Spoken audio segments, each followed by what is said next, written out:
All right, shalom, and welcome to another Bible study that Yahweh has enjoined unto us here in this body of Yahshua. My name is Esaac ben Israel, and I am the elder priest of the United Congregation of Israel. And I'm joined here tonight with a fellow priest, Brother Mikael. Shalom, my brother. Shalom. All right, so we're going to get into a few things here. First of all, I want to apologize for some people have been sending some emails, and we were having some issues there, and this is one of those emails that kind of slipped through. We had ended up going into a topic about clothing and things of that nature, and there was a question that I missed, and it was regarding the designing clothing for women. Is it all right to make pants, bathing suits, and short dresses for other women who are not in the culture? Now, this is a very interesting question because, and I know sometimes right off the rip, we'll say absolutely not. Then we have to consider that we all have jobs where we might, in that place, they might have several products that come out of that place. All right, so let's say you work at General Mills, and this place makes 50 different cereals, and one of those products ended up being something else that they do something else with. Do you turn around and quit your job for that? So this is a little bit deeper than what meets the eye. It says, I have been commissioned to design a few outfits for someone who has many connections to a larger clientele. It is a job opportunity and a way for me to provide for my household. But I personally don't really want others to make mention of my designs that cause other women to be uncovered or wearing pants in public. I'm not sure if I am overthinking it. This is definitely one that you have to overthink because there's a lot that goes into that. So let's start tonight in Deuteronomy chapter 22.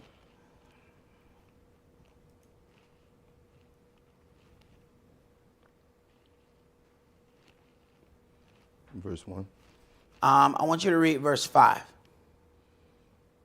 The woman shall not wear that which pertaineth unto a man, neither shall a man put on a woman's garment, for all that do so are an abomination unto Yahweh your Elohim. Now, this is where things kind of get interesting. Excuse me. There's Yahweh's law, and then we have the law that we were able to walk in, or should have been able to walk in our land. Then you have the part where we are in the daughter of Babylon. I mean, a slave couldn't decide that he wasn't going to pick cotton. I'd rather just pick fruits and berries. That was not an option. There wasn't no sign up for this job type thing. So here, the woman shall not wear that which pertains unto a man. And we can go back in the very near history and find where pants came into the picture. If you go in and even look at some old police photos, the women police officers had on dresses. Women police officers didn't have on pants. And we've clearly forgotten, and things are designed for us to forget. All right? A lot of stuff is pushed out there, so you'll kind of forget what was there before. I mean, if we drive down the street and there is a building on the corner, we rack our brains trying to figure out what was there before. And this lets you know how we have developed really, really short-term memories when it comes down to things, because this may be down the street from a place that we've lived in, and we can't remember what was there because something new is there. And this is the same thing that happens now, that we can't really remember how we did things before because these other ways have been pushed forward. Now, the interesting thing is that Yahweh says here, for all that do so are an abomination. So this carries some weight then.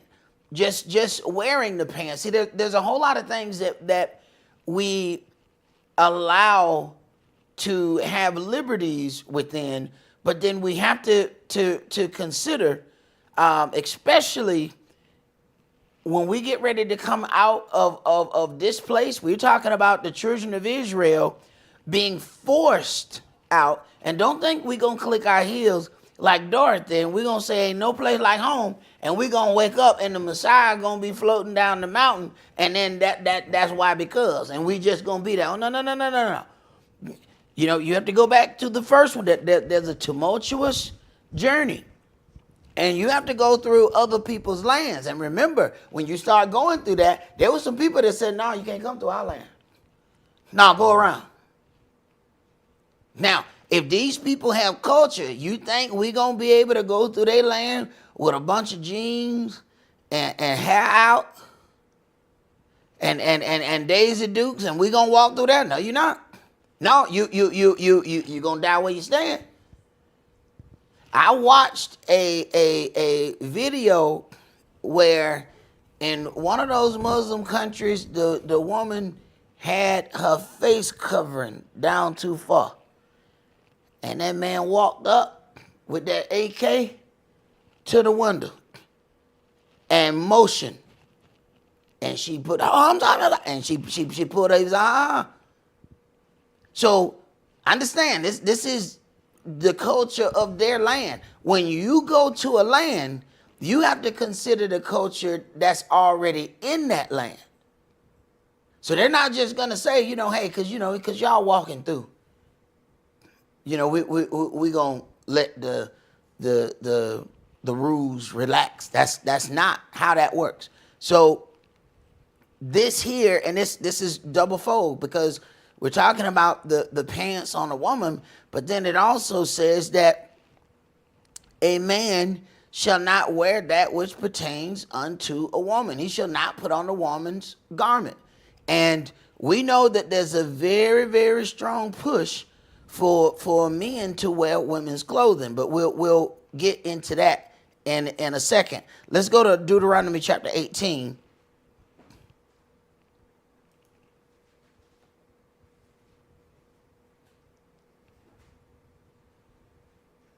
Because we have this whole thing about an abomination.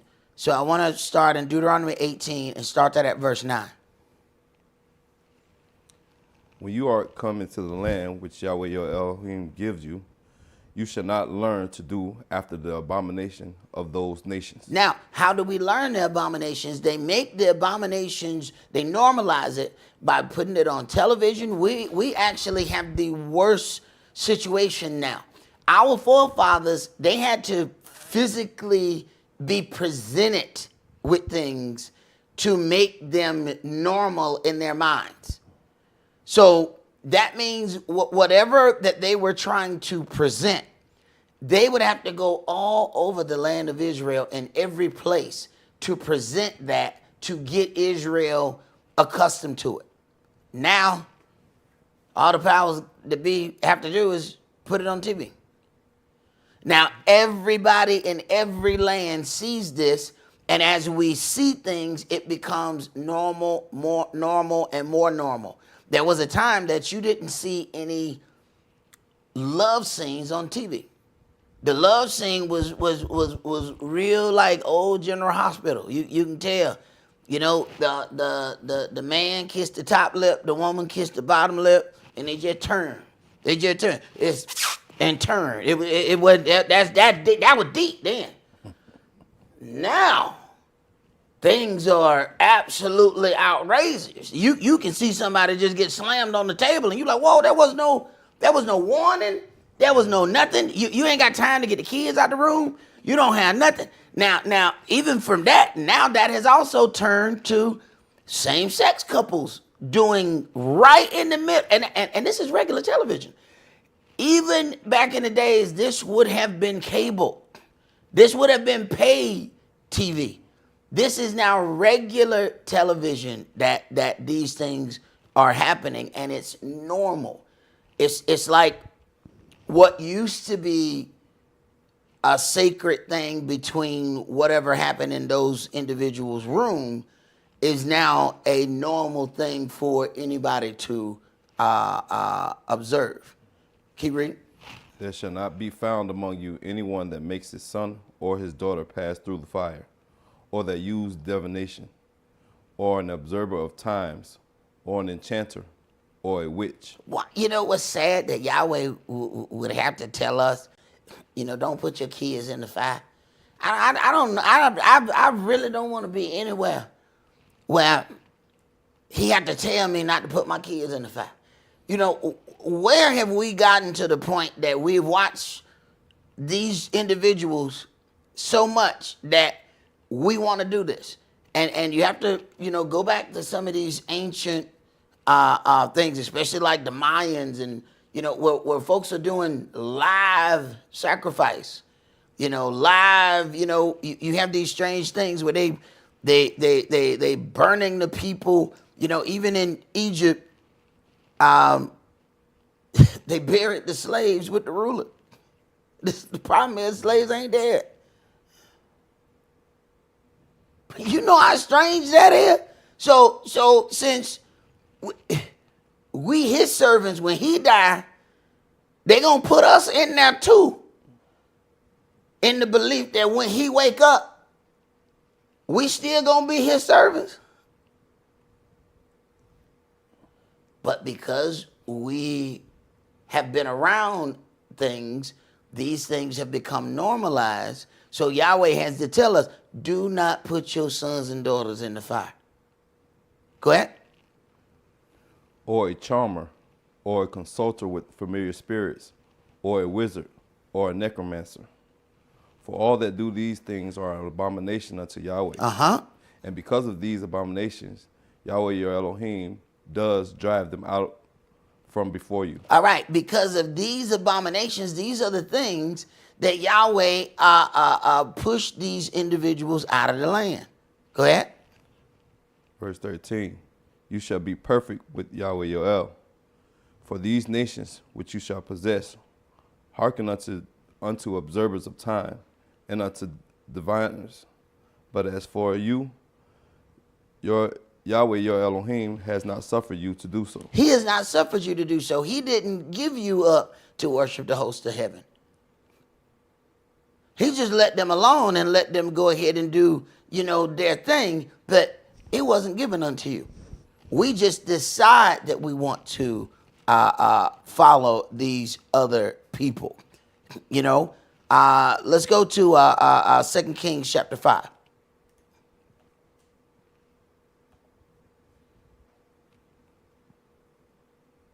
Now, one of the things in dealing with making, these garments, and a lot of times when you're an independent contractor, it becomes more personal. When you're doing a job that's not in a factory, it becomes more personal in that it makes you feel more of a liability if, someone knows that you worked on this or that you did this, particular thing. So I can understand why, making something and then having somebody to say, hey, this person made it. That could definitely be something that could, weigh your decision on whether or not you wanted to deal with those things. But then you have certain parts that are really out there. When we start saying, the question was talking about, bathing suits and pants, This is where this weight starts sitting, and you really have to consider some things. But I want you to start 2 Kings 5 and started at verse 15. And he returned to the man of Elohim and all his company, and came and stood before him. And he said, Behold, now I know that there is no El in all the earth, but in Israel. Now therefore, I pray you, taking a blessing of your servant. All right, so we have a individual who was healed, and this individual says, okay, I know that there's no other God except the God in Israel. I know this, for a fact at this point. Keep reading. But he said, As Yahweh lives, before whom I stand, I will receive none. And he urged him to take it, but he refused. And Naaman said, Shall there not then, I pray you, be given to your servant 2 mules, burden of earth? For your servant will henceforth offer neither burnt offerings nor sacrifice unto other gods, but unto Yah. In this thing Yahweh pardon your servant, that when my master goes into the house of Ramon. Wait a minute. So when his master goes into the house of Ramon to worship, now, he's a man, but then this man got a job. Go ahead. And he leaned on my hand, and I bowed myself in the house of Ramon. Because that's his job. His job, he has to serve his master. When his master lean on his hand, he gonna bow. Go ahead. When I bow down myself in the house of Ramon, Yahweh pardon your servant in this thing. Pardon your servant in this thing. Because this is my job, I will have to do this or I'm going to have some serious problems. This is how I feed my family. But Yahweh, please pardon me in this thing. Please don't look at it. And this is something really, really strong here. Because people will have ailments. They'll have issues. And they'll come to you and say, pray for me. Now, the question is, if you pray for those people, Yahweh deliver those people, who are they going to think? Especially if those people worship on another day and call their God a different name. Who are they going to think when they receive deliverance? Now, here's why it's a very questionable situation. Because if that person worships and their God named God, all right, and they ask 4 or 5 other people who worship different ways to pray for them, and then they get deliverance, how they know who did it? Because they prayed to all of them. They sought out prayer to every person whom they knew. And people will seek you out when they know, oh no, this brother here different. No, this sister here different. And you'll think that that wasn't something that just happened. They had been looking at you and say, you know who I want to pray for me? When we go out there and we go out to party and that guy don't never go with us, I want to get him to pray for me. No, they have handpicked you. The problem is, who are they going to think? So this has been said. Let's put this out there. This is my job. When you see me bow down, do not think that I am being disrespectful to you. I know that there's only one God, and that's the God in Israel. I'm not throwing away my healing. Now, why is that interesting? And why is that even important? Let's say Yahweh sees him in the house of another God. Because Yahweh will say in a minute, let them hear you. What if he take back the blessing? It's one of the things that we never consider. We think that once we get healed, that we ain't never got to deal with Yahweh no more. it never dawns on us that you do know he can take that back, right? So you have folks that had, ailments. And watch, folks, they'll be nice when they sick. They'll be nice. They'll straighten up. They'll be like Ahab. They'll walk softly. As soon as they feel better, they just the same hellion that they was before, doing all the same things. Because they don't think in their mind that he can take that back. Oh, he healed me from cancer. Oh, he healed me from this. Oh, he healed me. You do know he can go and put that back, right? And I don't think we think of it like that. And this is where this individual was. And that needs to be something that we really, really meditate upon, that Yahweh giveth, Yahweh taketh away.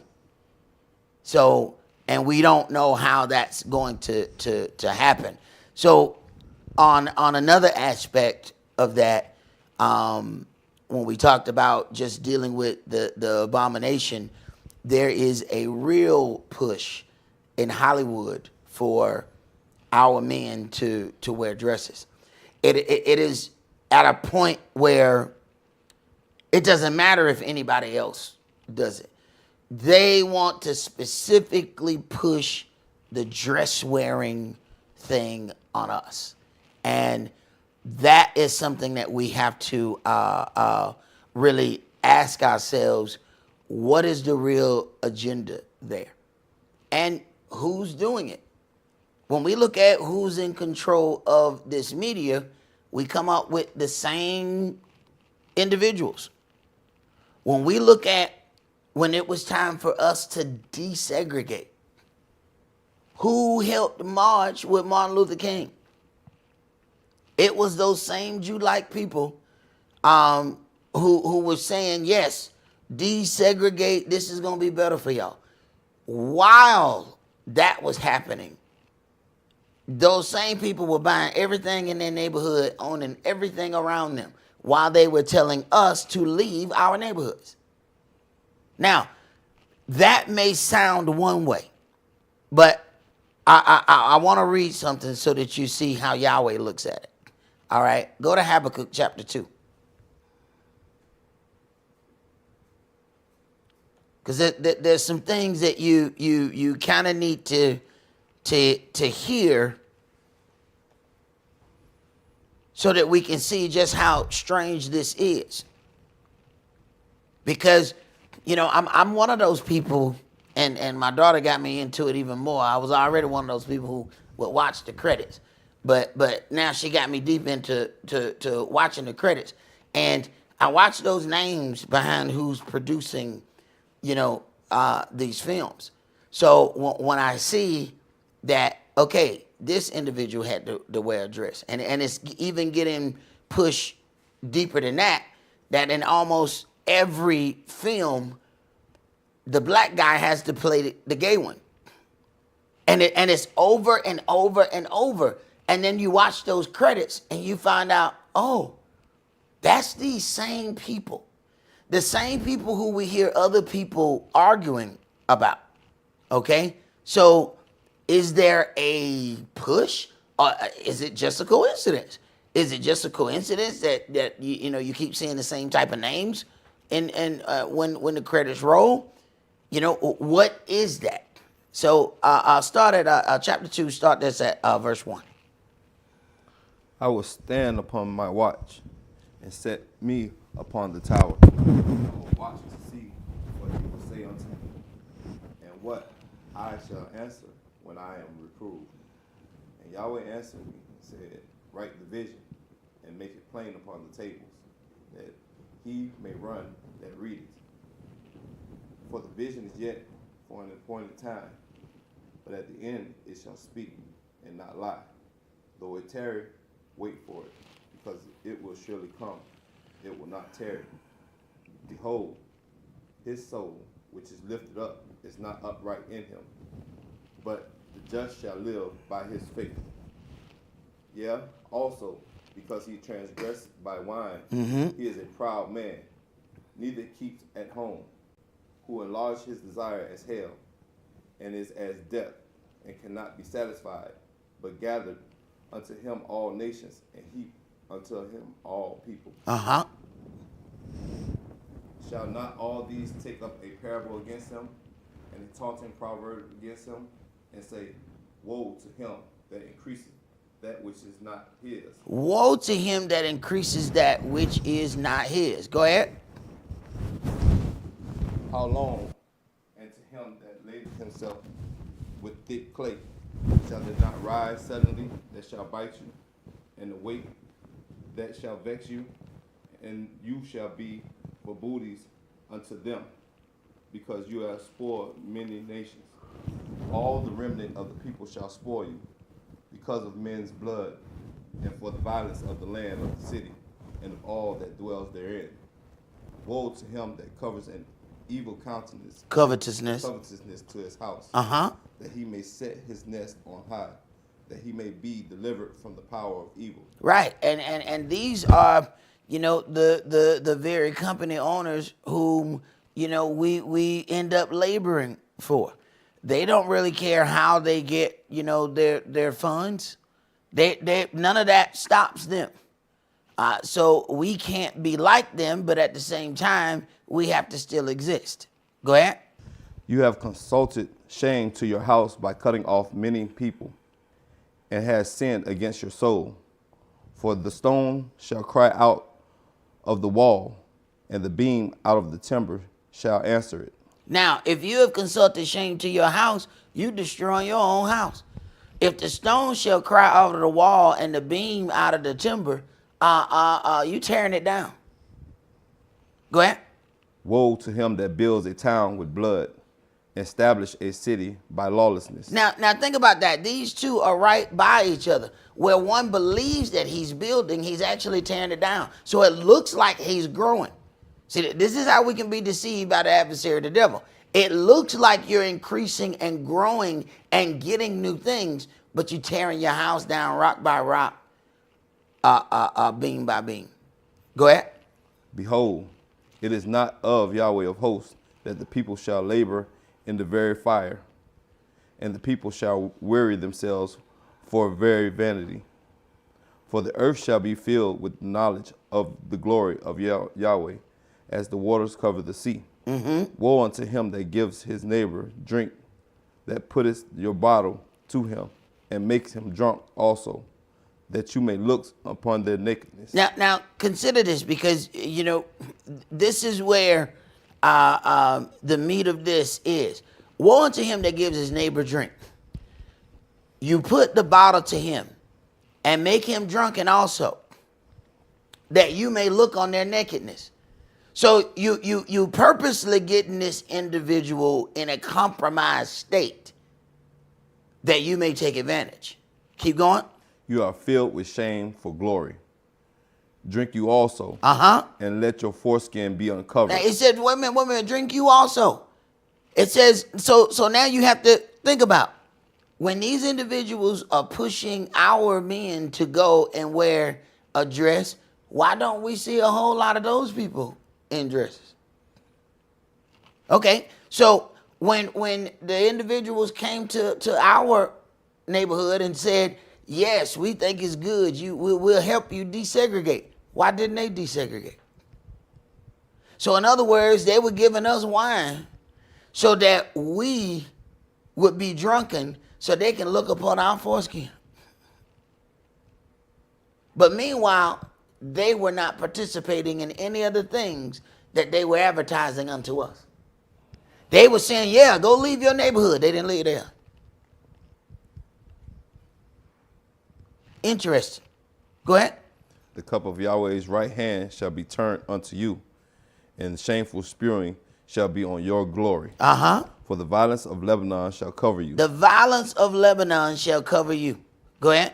And the spoil of beasts, which made them afraid because of men's blood, and for the violence of the land, of the city, and of all that dwell therein. What profit the graven image that the maker thereof hath graven it, the molten image, and a teacher of lies, that the maker of his works trust therein? to make dumb idols. All right. Let's go to 2 Samuel chapter 11.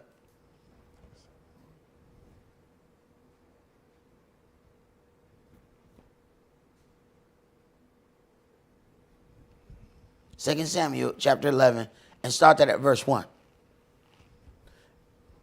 And it came to pass, after the year was expired, at the time when kings go forward to battle, that David sent Joab and his servants with him, and all Israel. And they destroyed the children of Ammon, and besieged Rabbah. But David tarried still at Jerusalem. Which is something that he normally does not do. Go ahead. And it came to pass in an eventide that David arose from off his bed and walked upon the roof of the king's house. And from the roof he saw a woman washing herself, and the woman was very beautiful to look upon. And David sent and inquired after the woman.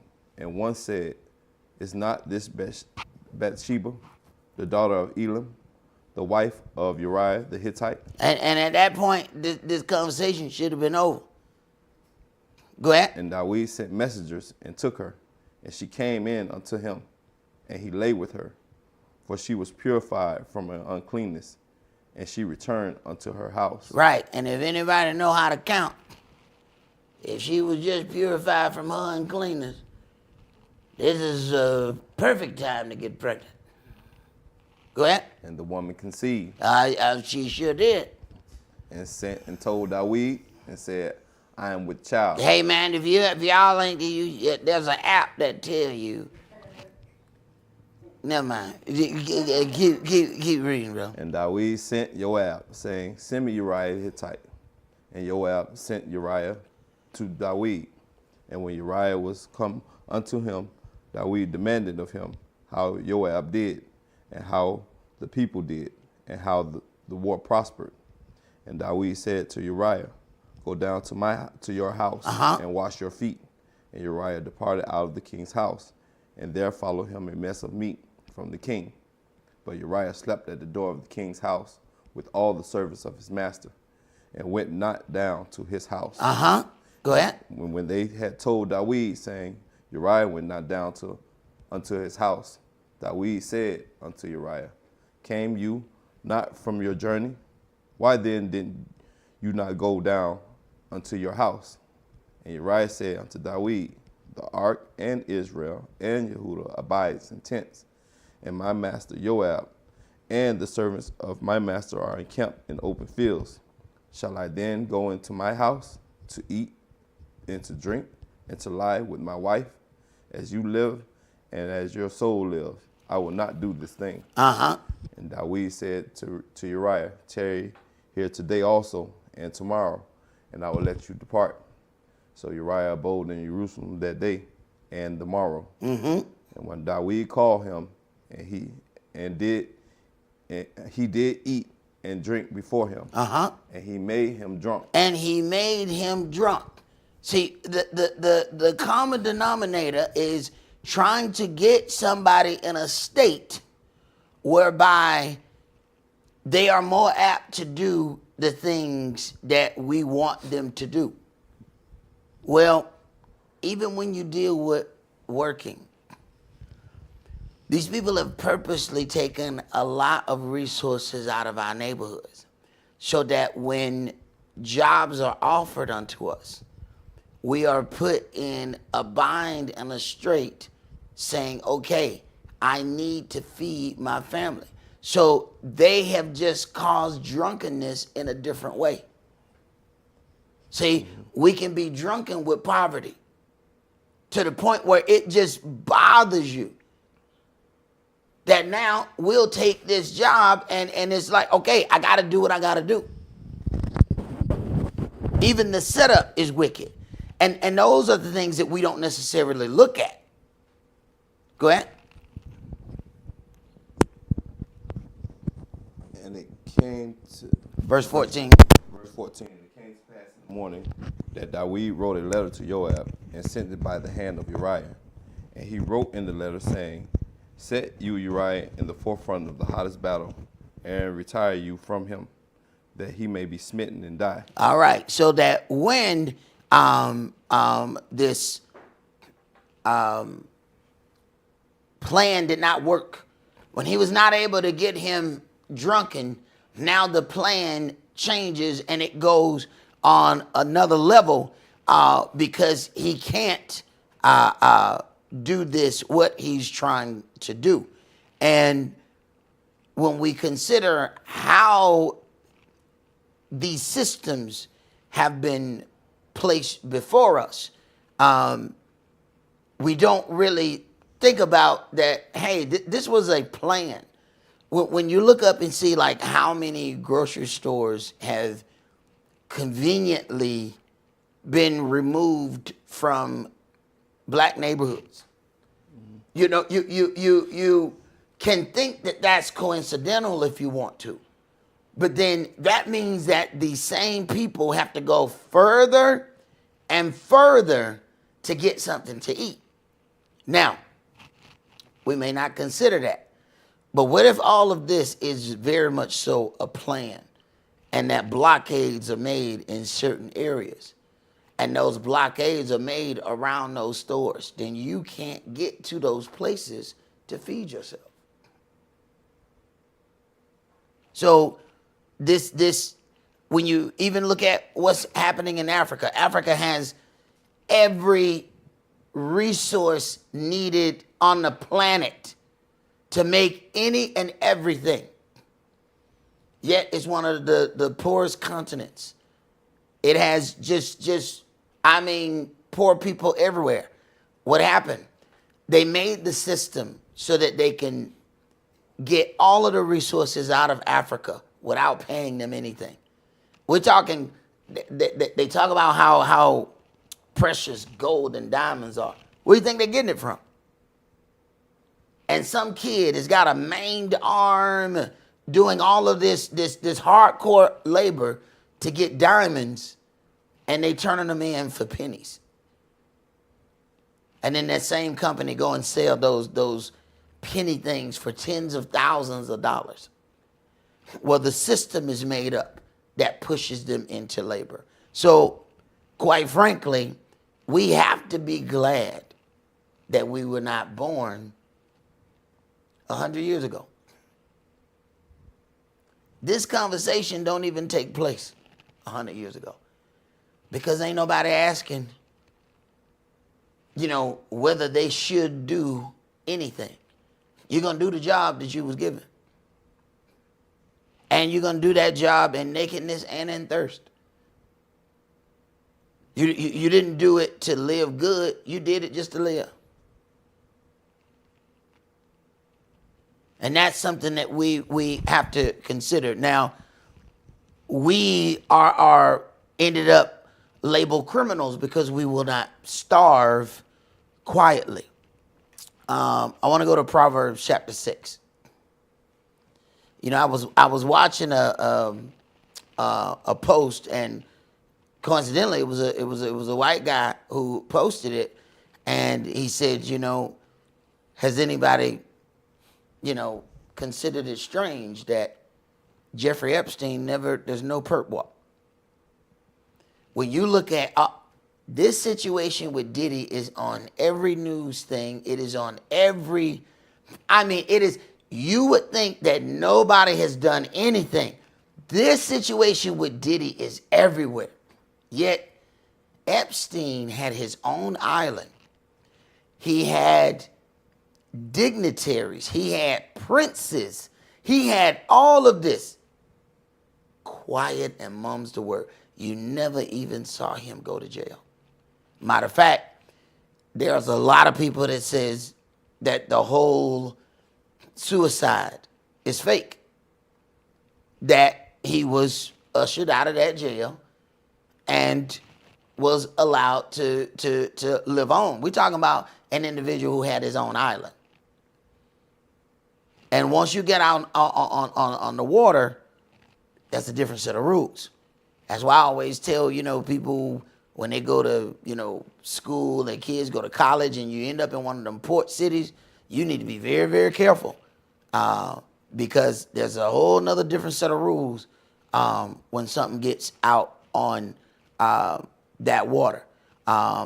Proverbs chapter 6, and go ahead and start at verse 1.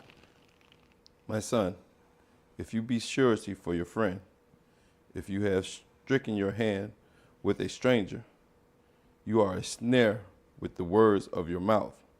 You are taken with the words of your mouth. Now, my son, if you be surety for your friend, if you have stricken hands with a stranger, understand, this is a covenant, a contract.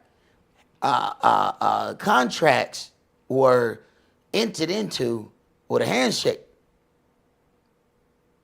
That you are agreeing to do something at this point.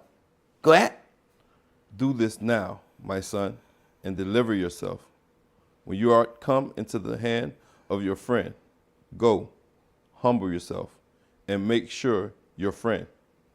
Give not sleep to your eyes, nor slumber to your eyelids. Deliver yourself as a roe from the hand of the hunter, and as a bird from the hand of the fowler.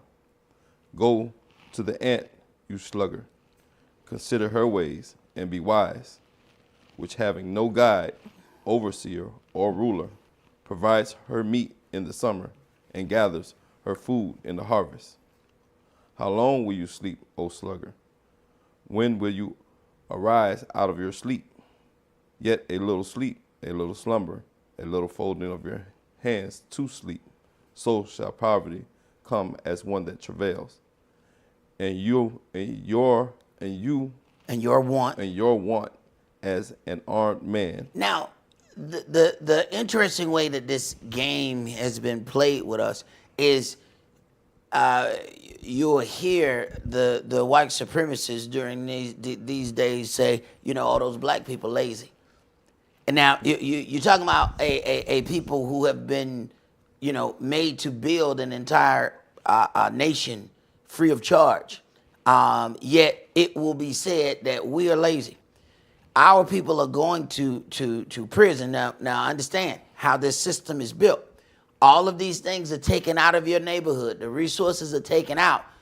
The jobs that we didn't get, we have to be careful whether or not we're going to turn those jobs down, because we're looking at, okay, how much is going to be available unto me?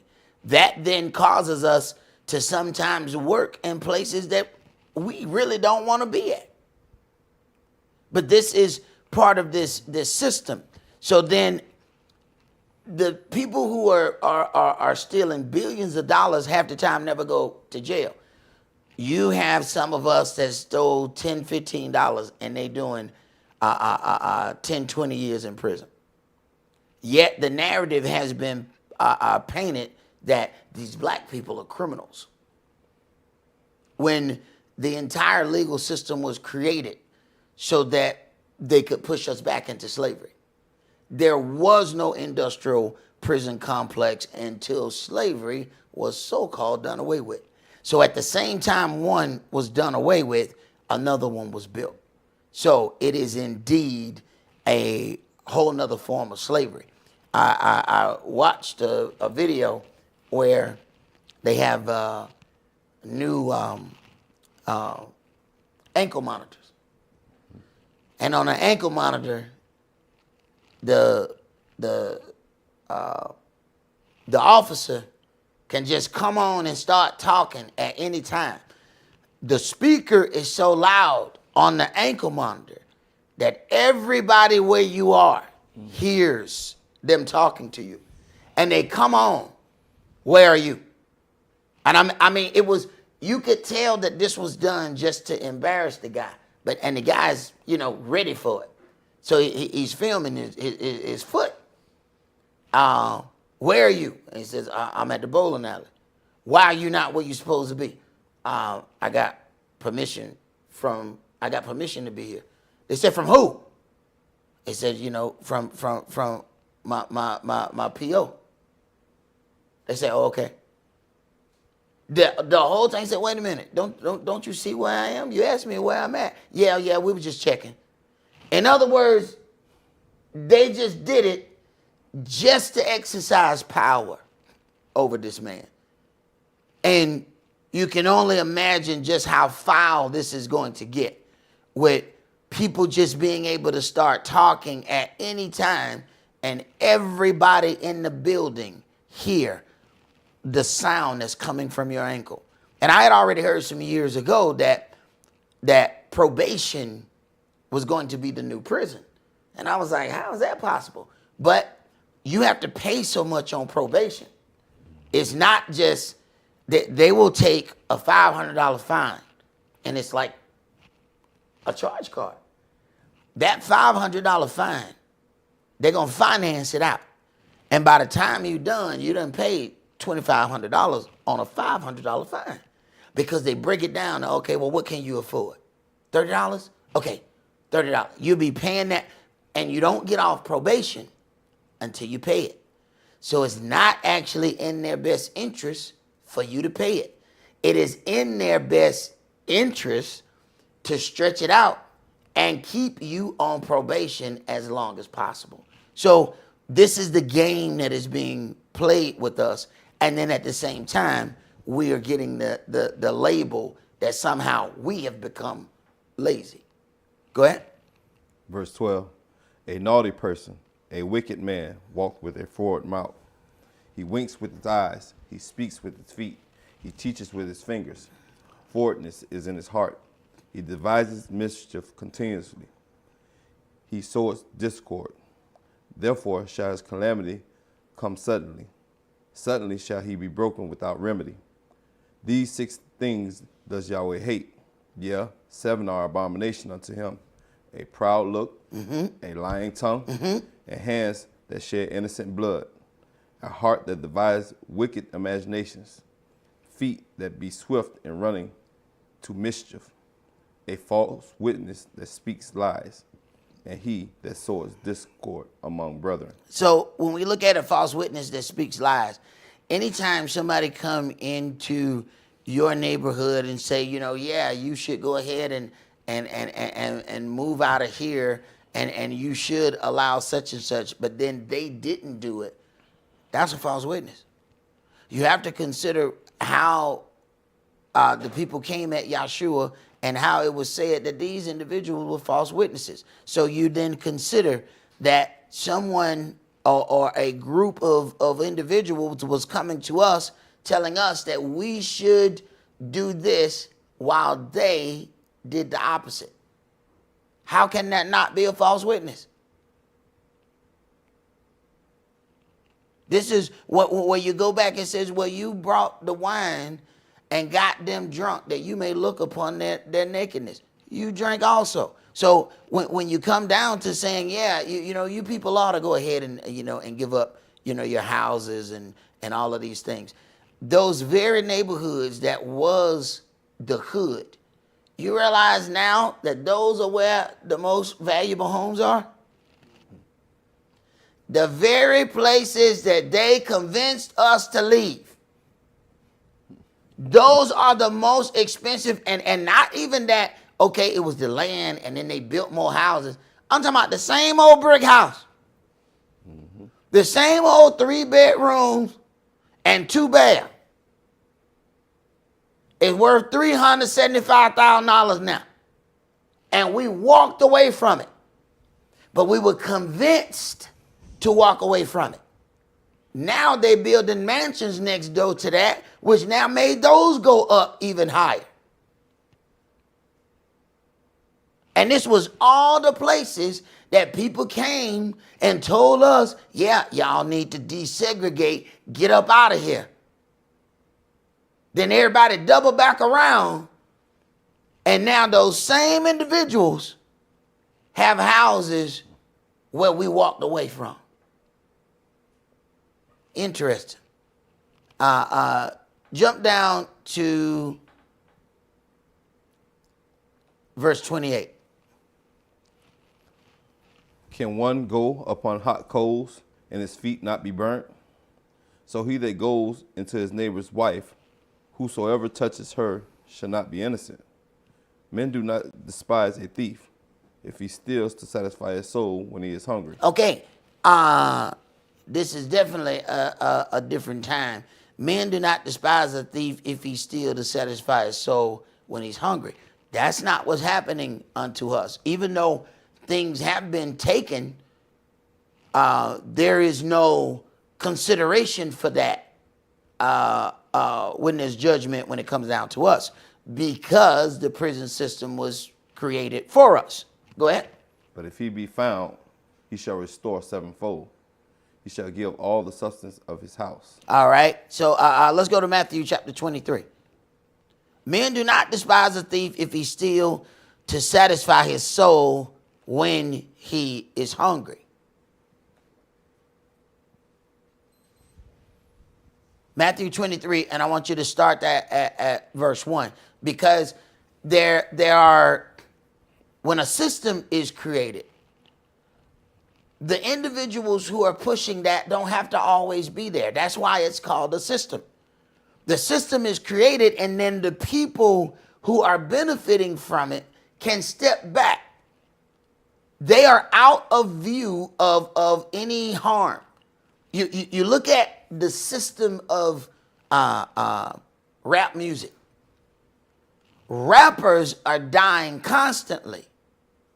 Record owners ain't even getting shot at. Record company execs look different than all the people who making the music. The artists are getting shot, but the record company owners somehow are not faced with any of this violence. Then that means there's a system set up. Go ahead. Then spake Yahshua to the multitude and to his disciples, saying, the scribes and the Pharisees sit in Moshe's seat. All therefore whatsoever they bid you observe, that observe and do.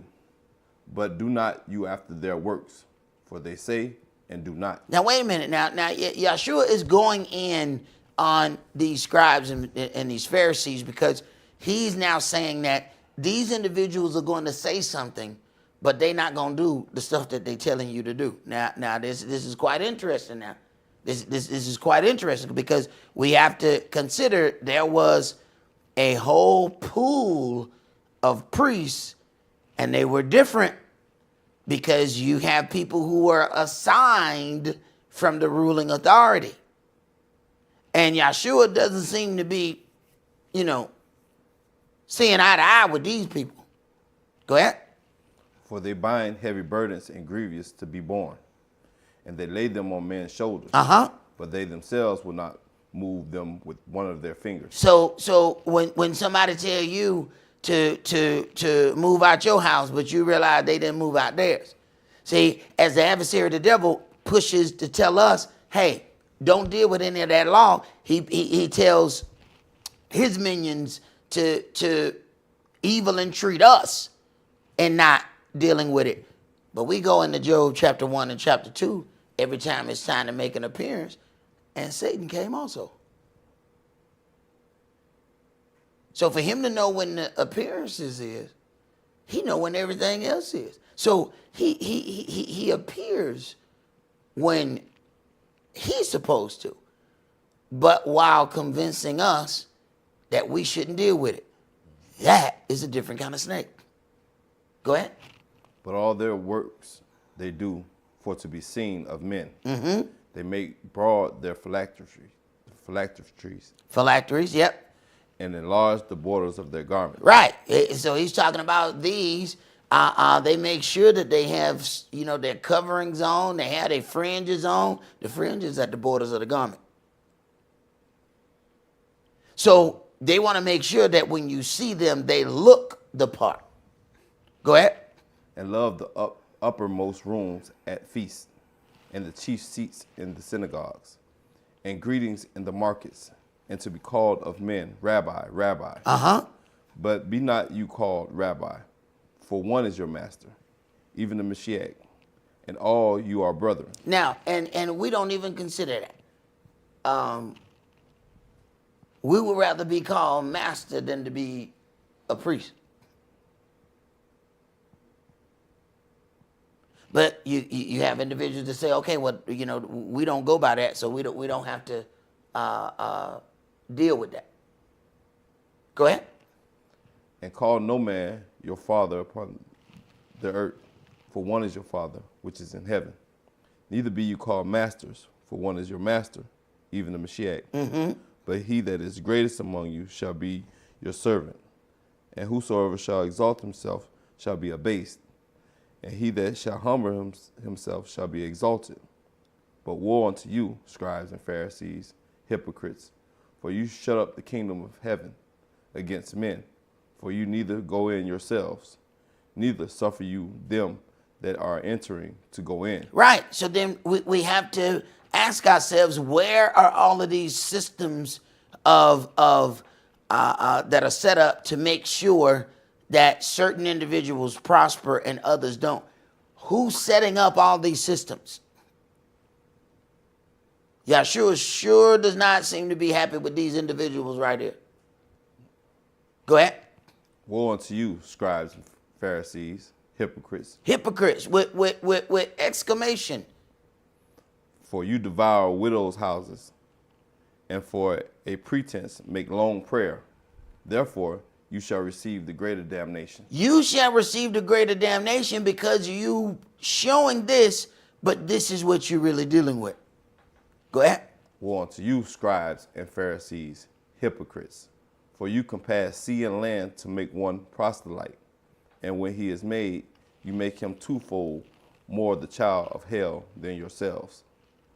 Woe unto you, you blind guides, which say, whosoever shall swear by the temple, it is nothing.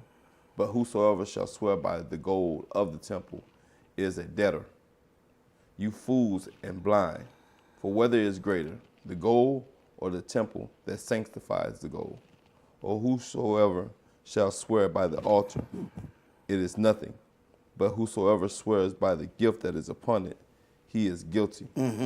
You fools and blind, for whether is greater, the gift or the altar that sanctifies the gift? All right, so he's saying that these individuals seem to be very interested in money, which means that they got a lot of it.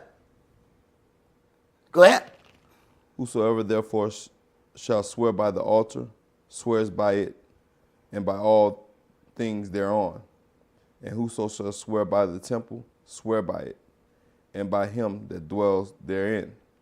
And he that shall swear by heaven, swear by the throne of Elohim, and by him that sits thereon. Woe unto you, scribes, Pharisees, hypocrites. And I mean, he's screaming hypocrites. Understand that. Go ahead. For you paid tithes and mint and anise and cumin, and have omitted the weightier matters of the law. Wait a minute. If Yahshua, nailed the law to the cross, why would he even talk about weightier matters of the law if he's going to do away with the law?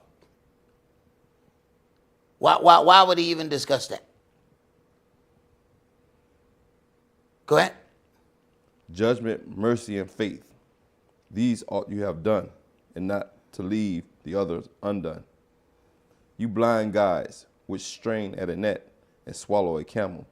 Woe unto you, scribes, Pharisees, hypocrites, for you make clean the outside of the cup and of the platter, but within they are all full of extortion and excess. You have to slow down on that. Woe unto you, scribes and Pharisees, hypocrites, for you may clean the outside of the cup and the platter, but within are full of extortion.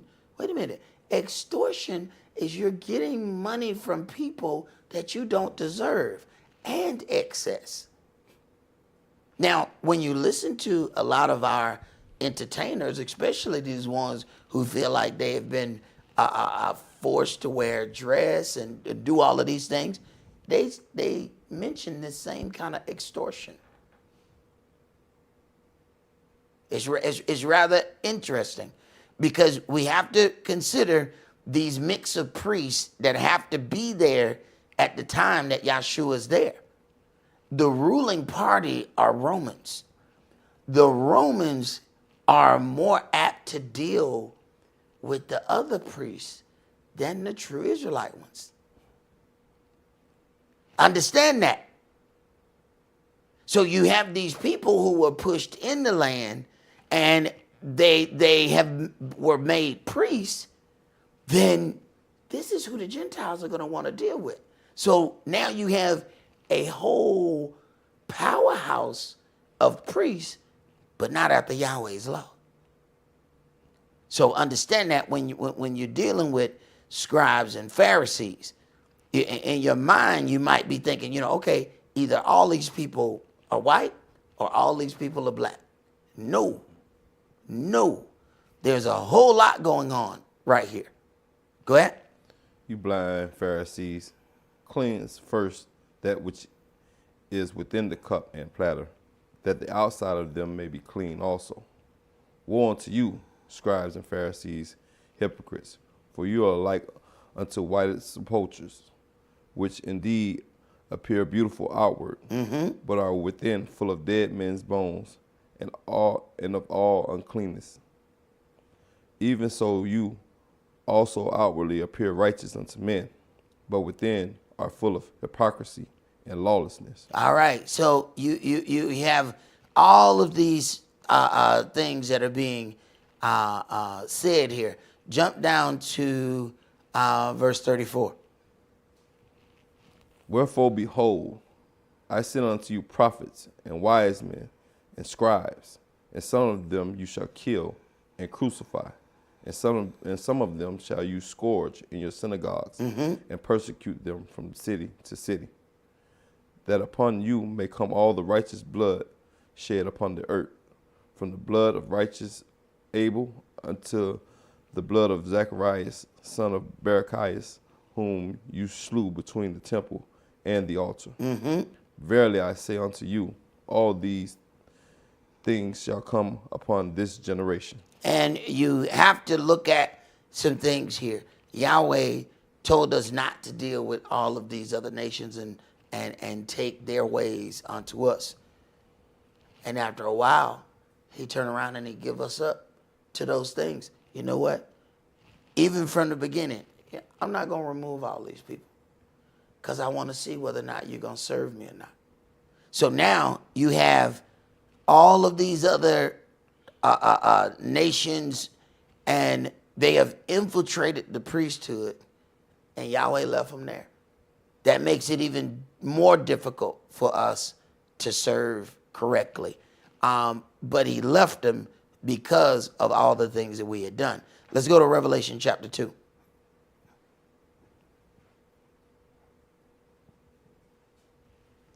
Revelation chapter 2. And let's start that at verse 8. And unto the angel of the church of Smyrna write, these things said the first and the last, which was dead and is alive. I know your works in tribulation and poverty. You are rich, and I know the blasphemy of them which say they are Yehudis, but are not, but are the synagogue of Satan. Right. So who is it that he's dealing with here? I know the blasphemy of them which say they are Jews and are not, but are the synagogue of Satan. The one thing our people is very, very difficult. Our people ain't walking around talking about we Jews. You can show us all of the stuff. Let me tell you something. There's a reason why Kanye ain't showing up in every news feed. See, when he was saying a whole lot of other stuff, you were seeing Kanye on there every day. When he started saying, no, I can't be racist. My people, black people are Jew. We are Jew. Oh, they left him alone. They ain't keep messing with him every day. It's amazing. As long as he was saying, DEF CON and stuff like that, oh man, you see him 50 times a day. Why you got to go look for that comment, we are Jew, by yourself. Why that one don't show up 30 times on TMZ and all the other news network? That somehow is not said. So you have to then ask yourself, who is Yahshua talking about? Because do understand, the things that he's saying are for a future time. Understand, Yahweh said through Moshe, a prophet like unto myself will I raise among you.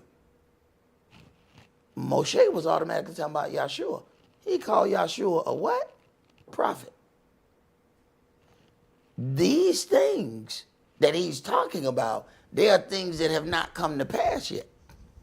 So that's something that we need to something that we need to consider. Keep going. Fear none of those things which you shall suffer. Mm-hmm. Behold, the devil shall cast some of you into prison, that you may be tried, and you shall have tribulation 10 days. Be you faithful unto death, and I will give you a crown of life. He that has an ear, let him hear what the Spirit says unto the church. He that overcomes shall not be hurt of the second death. All right, go to our Revelation chapter 3.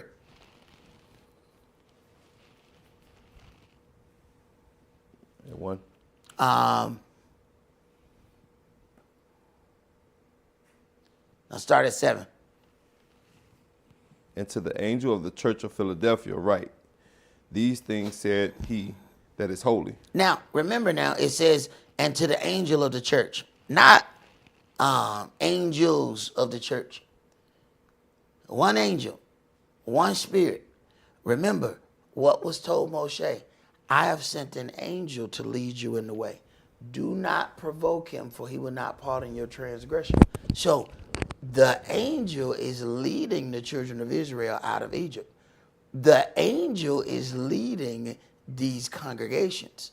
So as that angel leads that congregation, anything that gets in that angel's way has to either be corrected or it has to be removed. So a lot of times there's spiritual things happening and we think they're natural. We think because this person didn't like this person and that person couldn't get along with that person. No. They have a different spirit and it's bothering the angel. They have a different spirit, and when the angel tries to go left, this person is trying to convince everybody to go right. Now, the angel can either quietly push that person along, or they might have to do something to them. Go ahead. He that is true, he that has the keys of Dawid, he that opens, and no man shutteth, and shuts, and no man opens. I know your works. Behold, I have set before you an open door, and no man can shut it. For you has a little strength, and has kept my word, and has not denied my name. Behold, I will make them of the synagogue of Satan, which say they are Jews, and are not, but do lie. Now, he is constantly getting on this part about who are these people. He said these people say that they are Jews and they are not. Is he talking about black people? Because people say, wait a minute, man, black people saying that they Jews now. One of the things that I thought was so interesting when we found out that it was illegal to do a DNA test in Israel. Why? Why would a DNA test be illegal? Sucking the blood off a child's circumcised penis should be illegal. That should be illegal. There's a whole lot of things that should be illegal. I can't understand why a DNA test would be one of them. But with all the understanding that is now there, if all of those things are there for examination, will this then be brought to the forefront? So is that evidence being removed? You have to wonder when potential evidence is removed. When they say a plane went into the buildings, you know, then they went in and removed all the metal. Oh, wait a minute. If that was a crime scene, why y'all move all that stuff? And simple stuff. If somebody's, deceased on the street, look how long they leave that body there. To what? Do the investigation. Why would you come and taint the evidence and then remove the evidence? unless, Mr. Silverstein said he didn't want you to investigate any of his buildings, and that one individual owned every building that failed. So we start to get how one group of people will end up doing decades in prison for stealing milk, and then other people will make billions and never serve a day. Keep reading that, because I want you to get past that. But do lie. Uh-huh. Behold, I will make them to come and worship before your feet. Now, wait a minute. I don't know who on the left and who on the right. Everybody may think whatever they want to think. But somebody going to be worshiping at somebody's feet. I don't know who. It's going to be who. Let y'all be the truth and every man be a lie. Verse 9, I want you to read it from the top. Go ahead. Behold, I will make them of the synagogue of Satan, which say they are Jews and are not, but do lie. Uh-huh. Behold, I will make them to come and worship before your feet. Uh-huh. And to know that I have loved you. Uh-huh. Because you have kept the word of my patience. Behold, I will make them to come and worship before your feet. So if we not that, then we gonna be worshiping before somebody else's feet. If we are that, then somebody gonna be worshiping before our feet, one way or the other. Go ahead. I will also keep you from the hour of temptation, which shall come upon all the world to try them that dwell upon the earth. Behold, I come quickly. Hold that fast which you have, that no man take your crown. All right. That's as far as I want to go with that. I want to go into this here. Go to Deuteronomy chapter 9.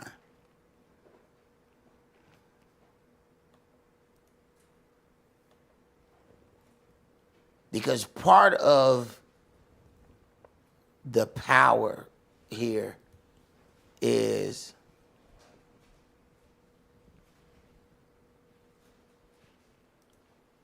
if we have some things that are not being done correctly, why are they still happening? Deuteronomy 9, start at verse 1. Hear, O Israel, you are to pass over Jordan this day, to go in to possess nations greater and mightier than yourself, cities great and fenced up to heaven, a people great and tall, the children of the Anakims, whom you know, and of whom you have heard. Say, who can stand before the children of Anak? Now, anybody ever think it's strange that nobody discusses who Israel was taken from? You ever wonder why we don't see any of those documentaries on Netflix? Why won't people discuss who was there before? Now, it says, you are to pass over Jordan this day to go in to possess nations greater and mightier than yourself. A people great and tall. Wait a minute. These are some huge individuals that's in this land that Israel is going in to deal with. Who are these people? Go ahead. Understand therefore this day that what Yahweh your El is he which goes over before you. As a consuming fire, he shall destroy them, and he shall bring them down before your face. So shall you drive them out and destroy them quickly, as Yahweh has said unto you. Speak not you in your heart after that Yahweh your El has cast them out from before you, saying, for my righteousness Yahweh has brought me in to possess this land. All right, now listen. Say not in your heart, for my righteousness Yahweh has brought me in to possess this land. Go ahead. But for the wickedness of these nations, Yahweh does drive them out from before you. So this is where it gets interesting. So not because of our righteousness, but because of the wickedness of the people that was there. Now, that works both ways. What are we talking about? When we talk about how systems are created to keep these people poor, to keep these people in jail, you have to then consider, as you have a hodgepodge of people who became priests, who now have the understanding of how they were able to come into the land, they can then use that knowledge to make sure that the original inhabitants never come back. So it was not by their righteousness, but the wickedness of the people that was in the land. So if someone else then comes and is able to get your land, to keep it, they don't have to be righteous. This part hurt my feelings. They don't have to be righteous. They just need to make sure that you stay wicked, and they will forever possess your land. They never have to get righteous. They just need to create a system that keeps you wicked. So if you are made, to wear a dress, then that promotes wickedness among your people. That helps keep you out of the land. They never have to get right. If covenants were not made with them, they were not given the land by covenant. So they don't have to be righteous by covenant to keep it. Very, very interesting, somewhat disheartening. But let's go to Leviticus chapter 18.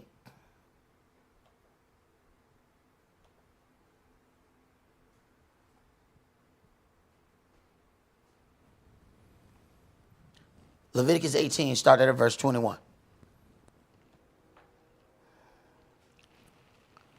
And you shall not let any of your seed pass through the fire to Molech, neither shall you profane the name of your Elohim. I am Yahweh. You shall not lie with mankind as with womankind. It is an abomination. Neither shall you lie with any beast to defile yourself therewith. Neither shall any woman stand before a beast to lie down thereto. It is confusion. Defile not you yourselves in any of these things, for in all these the nations are defiled, which I cast out before you. Now, you have to look at Yahweh's punishment here. All these things the nations were defiled, which I cast out before you. So then Israel gets the land. Israel enters into a covenant. Israel has to be righteous to stay in the land. See, the one thing we don't have, or the one thing that we've never heard, did Yahweh make any covenants with the people who had the land before? We don't know how they got there. We don't know anything. We know that this was a piece of land that he had spied out for himself. He had said that. And then he didn't like how they operated in the land. So we then were given this land by covenant, okay? But then you have to abide by certain rules. But when we didn't abide by the rules, now our punishment, he said, I'm going to bring you to jealousy with a foolish nation. So now people can possess the land and not be righteous. That's a punishment to us. You can just think that you got fired from a job for being late, and you go by the job on your way to your new job, and you see these people coming in. You heard the whistle blow, and they still out in the front smoking cigarettes and talking. And you said, well, wait a minute. These people late just like I was when y'all fired me. Oh, well, they don't have to abide by the rules. Interesting. That's enough to provoke you. That is definitely enough to provoke you. Keep reading. And the land is defiled, Therefore I do visit the lawlessness thereof upon it, and the land itself vomited her out inhabitants. You shall therefore keep my statutes and my judgments, and shall not commit any of these abominations, neither any of your own nation, nor any stranger that sojourns among Wait you. a minute. Neither any stranger. So if the stranger, once we have our things set up, the stranger can't come through our land wearing pants either.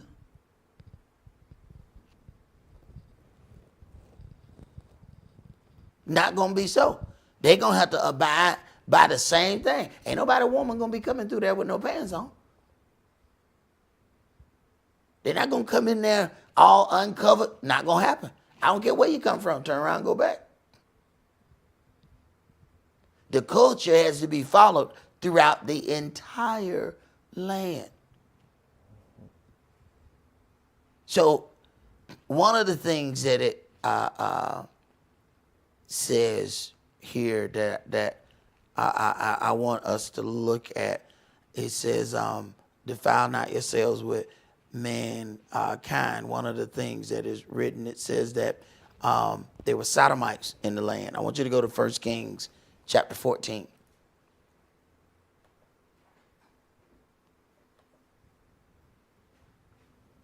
See, the interesting part is how other individuals who are not given the covenant can still walk in these things.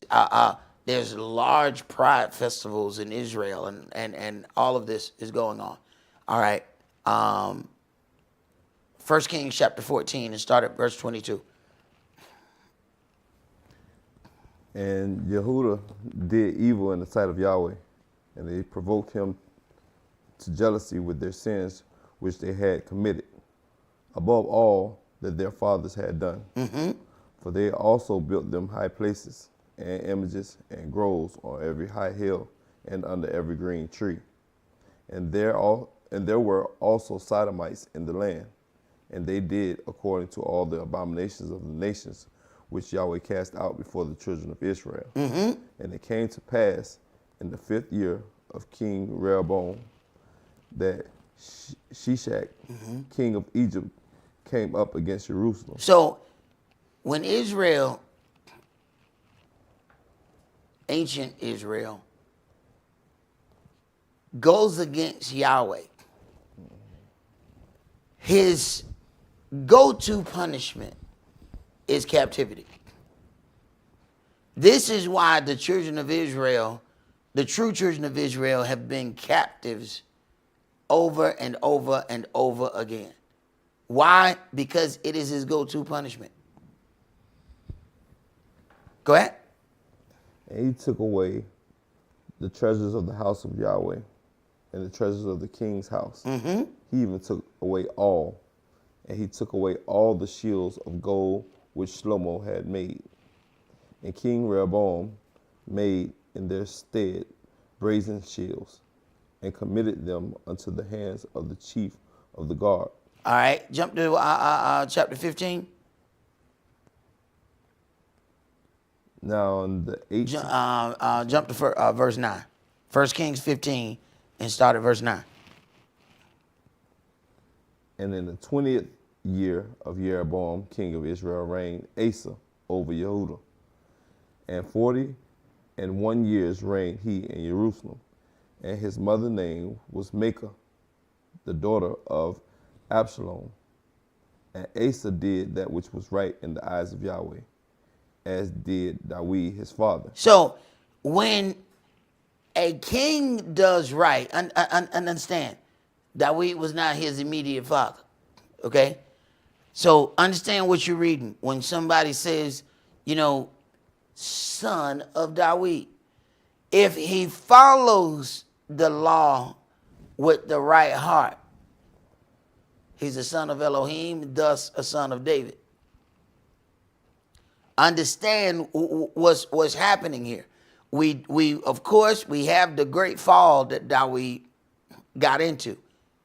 But outside of that, he did all the things that Yahweh told him to do concerning the kingdom and concerning dealing with Israel. Even the way Yahweh got him to pronounce judgment against himself, he made him think that he was dealing with somebody in Israel. He wanted justice and judgment for Israel, except when he got himself thrown off.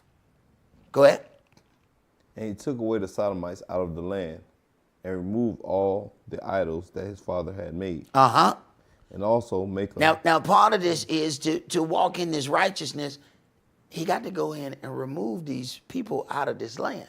Now, at this point, we would say, it's just a new time. This would be discrimination. So why is this would be a problem if we went to implement this at this point. But when the true children of Israel return, they're going to have to do things according to Yahweh's law. They're going to have to do things according to the Torah, not tradition. The things that are written in all these other books are tradition. Yahweh's not judging us after tradition. He's judging us after law. So when Israel get back in Israel, those houses, they're going to have to go. Those things, those systems that are set up, they're going to have to go. Go ahead. Verse 13. And also Makah his mother, even her, he removed from being queen, because she had made an idol in a grove. Now, how many people going to do that? How many people going deal with all the things their daddy made and then tell, hey, look, I know you family. But look here, let me hold that crown. You can't be this no more. Go ahead.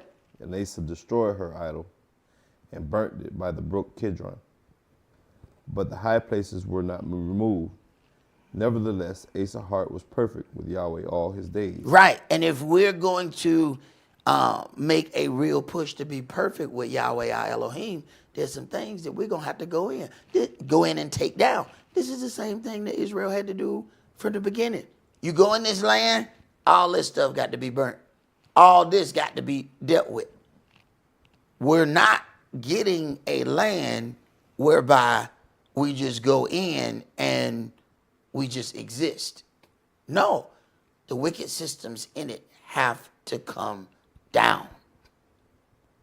Daniel said, the saints of the Most High shall take the kingdom. Even when Yahweh said before, I give you this land. Now go in there and possess it. What you mean possess it? Go in there and get them out. But I give it to you. How you going to give it to me if I gave it to you? Now go get it. Go ahead. And he brought in the things which his father had dedicated, and the things which himself had dedicated, into the house of Yahweh, silver and gold and vessels. And there was war between Asa and Baasha, king of Israel, all their days. And Baasha, king of Israel, went up against Yehudah and built Ramah, that he might not suffer any to go out or come in to Asa, king of Yehudah. Then Asa took all the silver and gold that were left in the treasures of the house of Yahweh and the treasures of the king's house, and delivered them into the hands of his servants. All right, that's as far as I want to go right there. Let's go to Leviticus chapter 21, because the whole part of the thought of discrimination, those things they're conveniently used, especially when it comes down to when someone is saying that a certain group of individuals have stolen from me. They say, oh, no, that's anti-Semitic. So if I steal from you and you catch me, then I say, no, man, you being anti-black, because you're saying I stole. No, man, I stole from you. So you have the right to point out the individual who is taken from you. So the whole system of discrimination has been turned around. And part of the reason is so that it can be taken away from us. we have been discriminated against for so long that now a lot of water has been added to the discrimination pool, so that now if a person was born a man but wants to be a woman, and you say anything about it, now you're discriminating against that individual. So now that has watered down the situation when it comes down to discrimination against us, because we never had any choice in any other matters. We were just born, and the discrimination just came. And it's not like, okay, if you don't want to be discriminated against, well, just turn back your other color. We don't have no other color. We don't have no other nothing. When somebody has changed their existence, then they can always change back if they know where they put the parts. I don't know what happened with I don't know where they put those. But if they can always change, we don't have the ability to do that. So the discrimination pool then has been watered down. It has been taken away from us. So even now, when discrimination is given to a certain group of people, now it has a totally different name. It's not called discrimination anymore. Not when it applies to a different group of people. So that has then taken or lessened the power of us being able to say that we were discriminated against. So now the civil rights includes gay rights. It includes, the LGBTQ and all of that. It now includes all those other things. So when it includes all of that, not just that, Asians have got into civil rights because they discriminated against them in a point. So all of those things have been added to water discrimination against us down. And then racism against anybody in the land of Israel is now called anti-Semitism. It is not called racism or discrimination. So thereby setting it apart from anybody else who has been wronged in the world, because then this one has a different name. Leviticus chapter 21, and let's go ahead and start at verse 1. And Yahweh said unto Moshe, Speak unto the priests, the sons of Aaron, and say unto them, There shall none be defiled for the dead among his people. All right, there shall none be defiled for the dead among his people. The priests have an order that they must abide by. Go ahead. But for his kin that is near unto him, that is, for his mother, and for his father, and for his sons, and for his daughter, and for his brother, and for his sister, a virgin that is near unto him, which has had no husband, for her may he be defiled. But he shall not defile himself, being a chief man among his people, to profane himself. So then when we deal with the whole twisted process of getting blood off of a circumcised child, how is that not defiling? Yahweh says that the priest has to be in a place where he's not defiling himself. So then where are these practices coming from? This is where we have to learn to separate the difference between tradition, because tradition, all that it sounds like a really good word, right? Tradition. Let me tell you what tradition is. If you did something more than 2 times, it's a tradition. You can do something more than 2 times by accident or by a forced situation. Things become tradition because people kept doing it. It doesn't mean it's right. It doesn't mean it's holy. It doesn't mean Yahweh approves. It doesn't mean any of that. All the tradition means is that somebody already did it. It's a tradition for us to have Sunday dinner.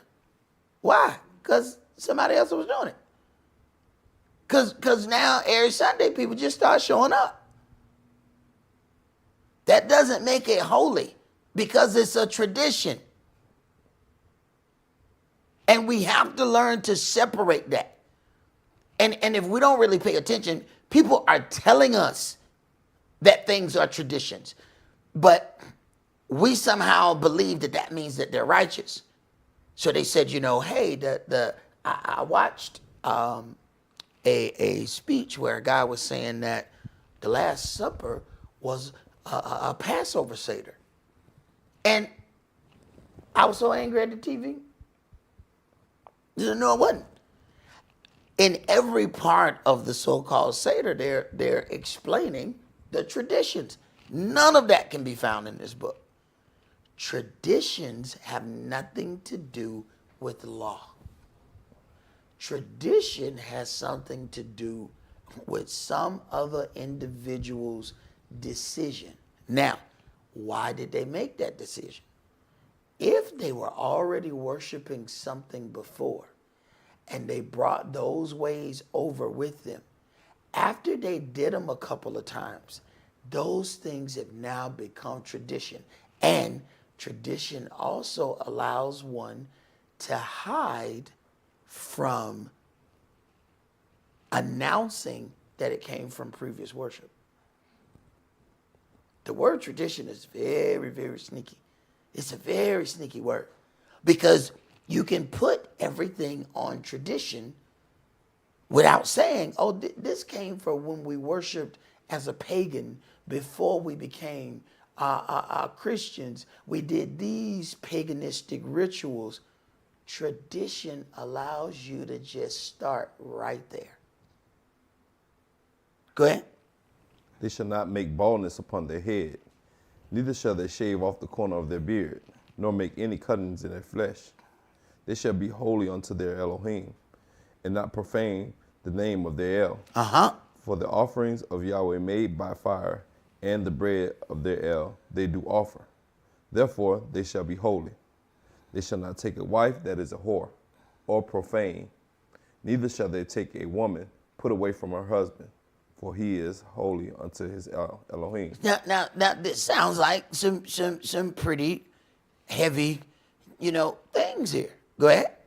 You shall not sanctify him, therefore. You shall sanctify him, therefore. Go ahead. You shall sanctify him, therefore, for he offers the bread of your Elohim. He shall be holy unto you. For I, Yahweh, which sanctify you, am holy. And the daughters of any priest, if she profane herself by playing the whore, she profanes her father. She shall be burnt with fire. And he that is the high priest among his brothers. Now consider where Judah was going. Now, I don't know why he went there. Yeah, burn it with fire. First of all, are you a priest? How you go straight to fire? Go ahead. And he that is the high priest among his brother, upon whose head the anointing oil was poured, and that is consecrated to put on the garments, shall not uncover his head, nor rend his clothes. Right. But, you get all of these things. Why is your head covered? They don't understand who they are or what it is they're supposed to be doing. But when we consider that these are the rules, they have to operate by these things. But these are also the children of Israel who had entered into covenant and said, all these things that you have said, we will do. The nations that were brought in never were sworn in. See? It's funny how the law plays things. That when somebody gets a job and they're sworn in, they can be held accountable for violating their oath of office. All right? So consider that Yeshua is going off about all these priests.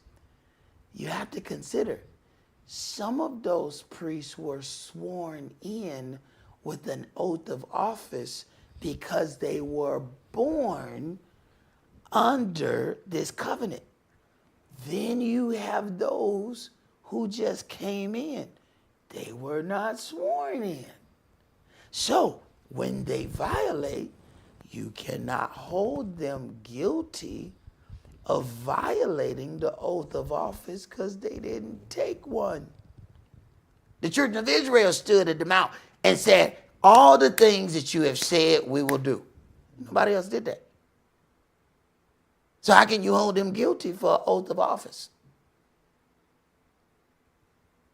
Go ahead. Verse 11, neither shall he go into any dead body, nor defile himself for his father or for his mother. Neither shall he go out of the sanctuary, nor profane the sanctuary of his El.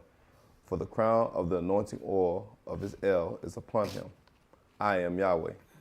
And he shall take a wife in her virginity, a widow or a divorced woman, or profane, or an harlot.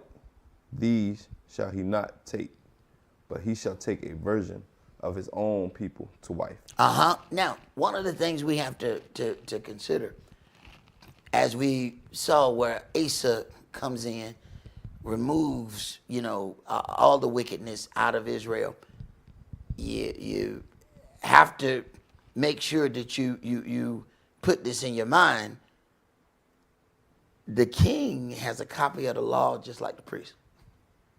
The king is ordered to read out of the law all the days of his life. He's supposed to meditate in it because it is those things that he's able to govern by. So, as Yahweh has us scattered all over the globe, understand, some will be trained as priests, and they may not ever be priests because they're actually the house of Dawid.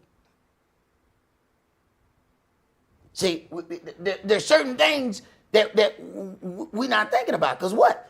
That king, that ruling power, they have to go through that law the same way the priests do. Because he's going to be presented with some things and say, man, I ought to, wait a minute, you know what, I can't do that. But I want to cut his head off. Wait a minute. See, hey, now you got to go back to the book. Yahweh, now, and he got to have his own copy. You have to understand how deep that is.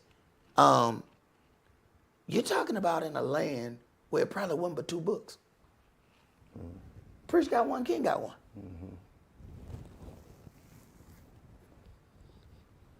You know how deep that is?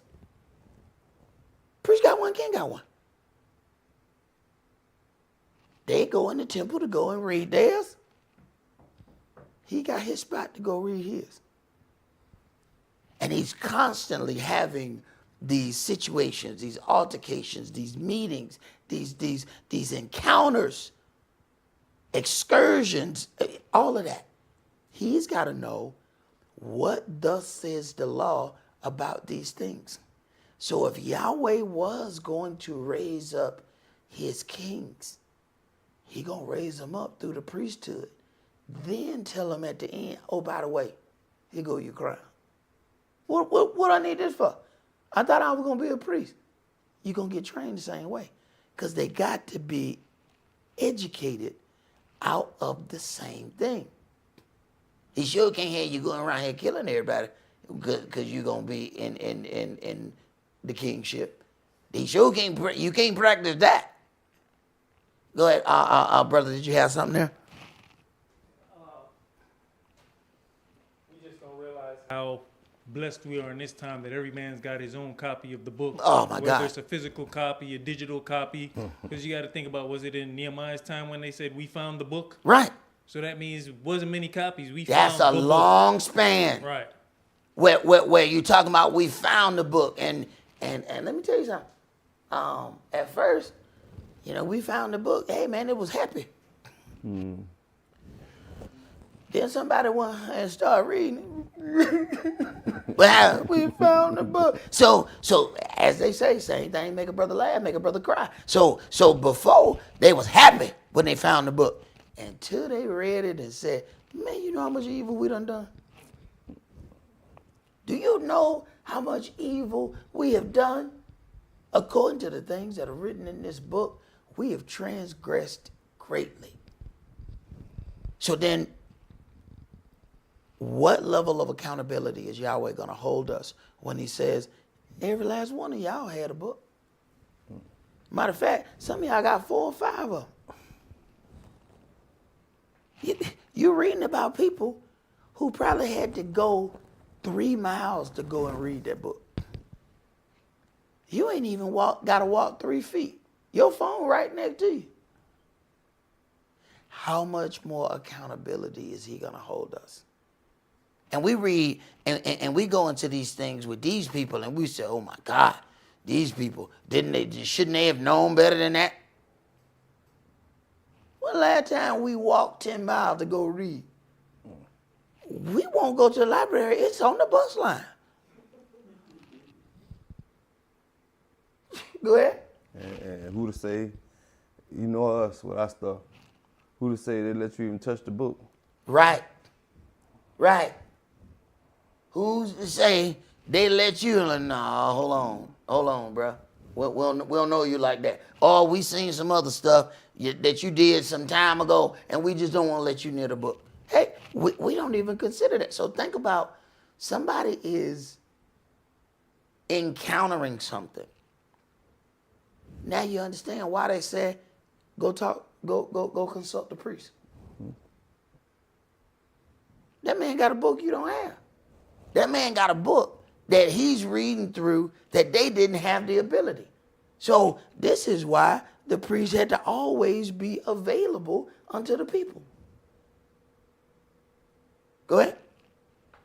Verse 15, neither shall he profane his seed among his people, for I am Yahweh. So Yahweh was very strict about who and where the priests marry when it came down to their offspring. Why? Because the priesthood was passed down through lineage. Go ahead. For I, Yahweh, do sanctify him. And Yahweh spake unto Moshe, saying, speak unto Aaron, saying, whosoever he be of your seed in their generations that has any blemish, let him not approach to offer the bread of his ale. For whatsoever man he be that has a blemish, he shall not approach. Now wait a minute. Now is Yahweh doing discrimination here?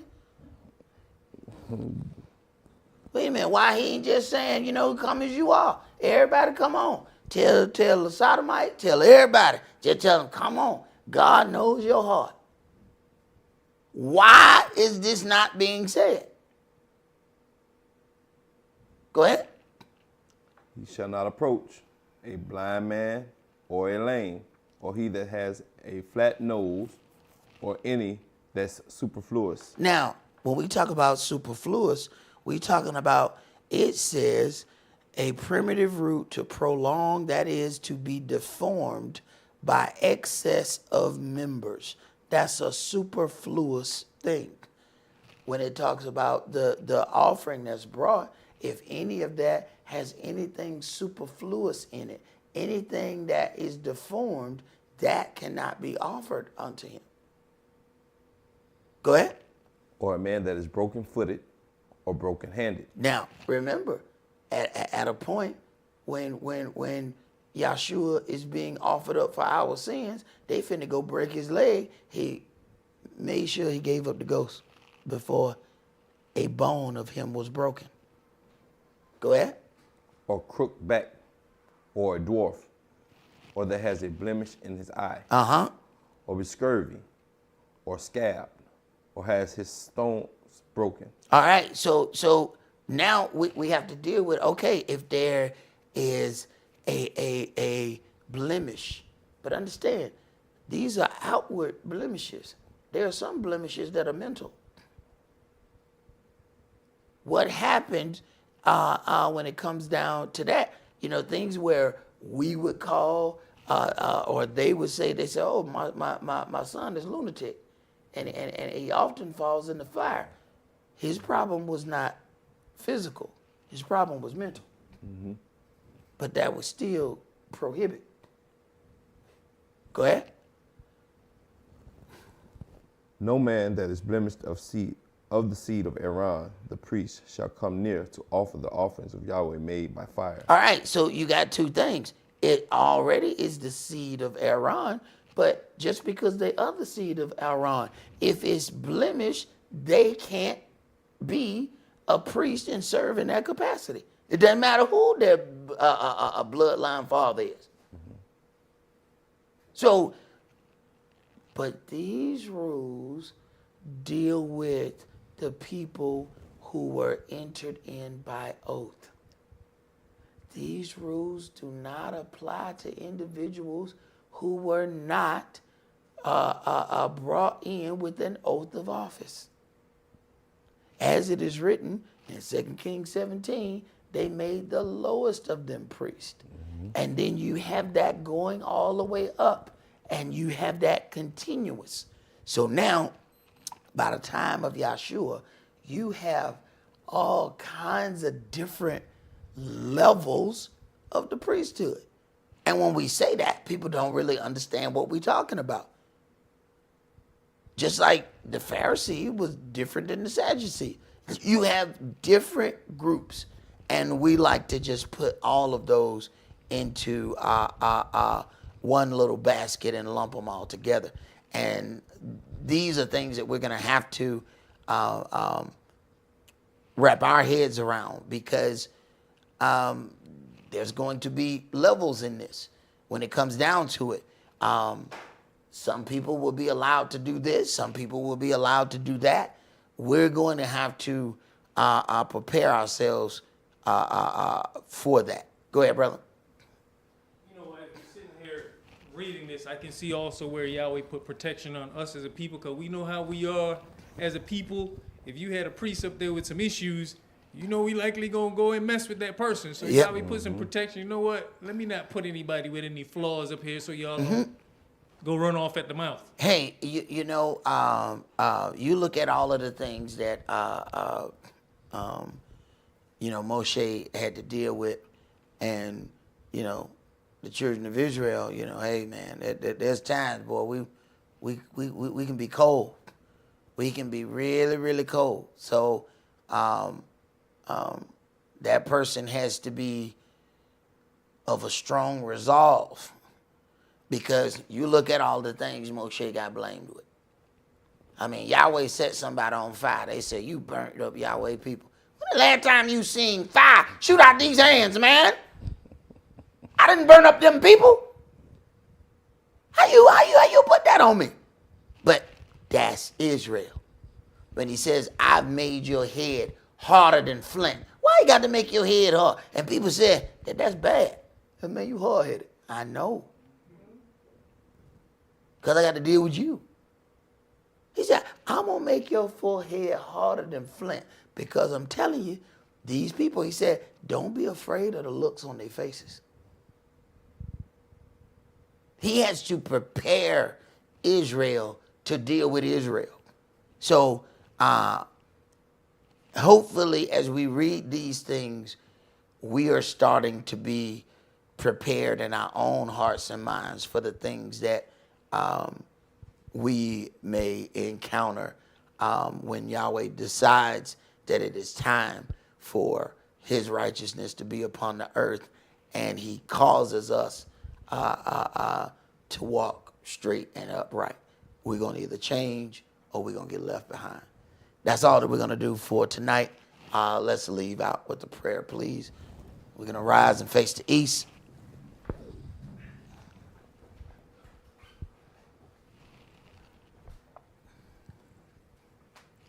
Abba Father, Most High Covenant Elohim of Abraham, Isaac, and Yaakov.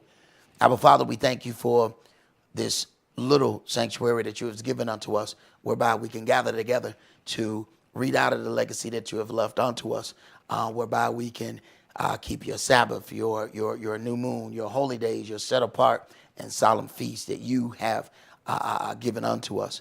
We pray, Father, that you would keep a hedge of protection round about us, round about our house, round about our personal houses, that we may be able to continually serve you, and that we may be able to do the things to bring about the glorification of your holy name, for it is righteous, it is mighty, it is worthy to be praised. We pray, Abba Father, that you would protect us, that we may be able to do this once again, all over again. We ask these prayers not only for those that gather with us physically, but even those that gather by way of internet, those that gather out of a pure heart to serve you in truth and in spirit. In Yahshua HaMashiach's holy and divine name we pray. Amen and hallelujah.